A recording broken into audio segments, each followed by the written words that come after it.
Ya, sebenarnya yang bisa diambil bahwa rakor ini harus ditindaklanjuti dalam bentuk action.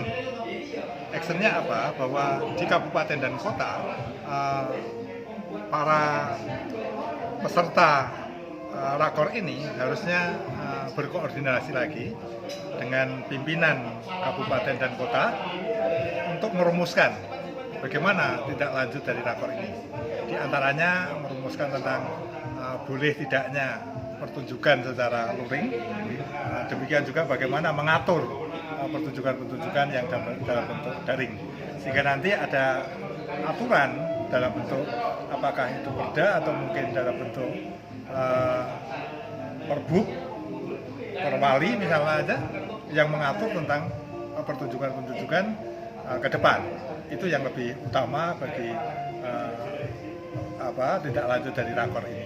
Nah, diversitas dari atau keragaman dari kebijakan di daerah, pusat dan lain sebagainya ini bagaimana menjembatani ini?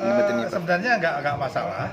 Jadi yang penting harus tetap berpihak pada pelaku seni. Jadi perda atau mungkin perbuk atau perwali itu harus berpihak pada pelaku seni atau seniman, sehingga seniman itu bisa bergerak. Seniman jangan sampai selalu mendapat tekanan-tekanan untuk melakukan pertunjukan misalnya. Demikian juga dengan kebudayaan. Nah, dari yang kita lihat tadi, tentu seniman tidak hanya survive, tapi juga bagaimana dia juga mengembangkan budaya sendiri. Apa kira-kira yang mesti dikembangkan baik Pemprovnya maupun pemerintahnya maupun seniman itu sendiri, Prof? Iya, jadi kedua-duanya harus jalan. Baik pemerintah provinsi memberi regulasi terhadap pertunjukan atau pada seniman. Yang kedua, senimannya harus tetap kreatif untuk beradaptasi dengan zaman yang kita kenal dengan new normal atau era normal baru ini. Sehingga kita harus menyesuaikan diri dengan situasi yang ada sekarang. Karena apa? Karena namanya budaya itu kan selalu mengalami perubahan, dan perubahan itu seniman harus atau budayawan harus mengikutinya gitu. Tidak boleh kalah lah seniman itu.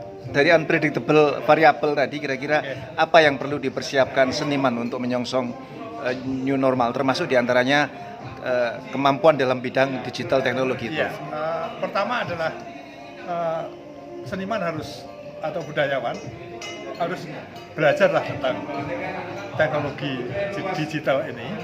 Dengan belajar teknologi digital nanti dia akan bisa berkreativitas, bisa berkarya dengan memanfaatkan itu.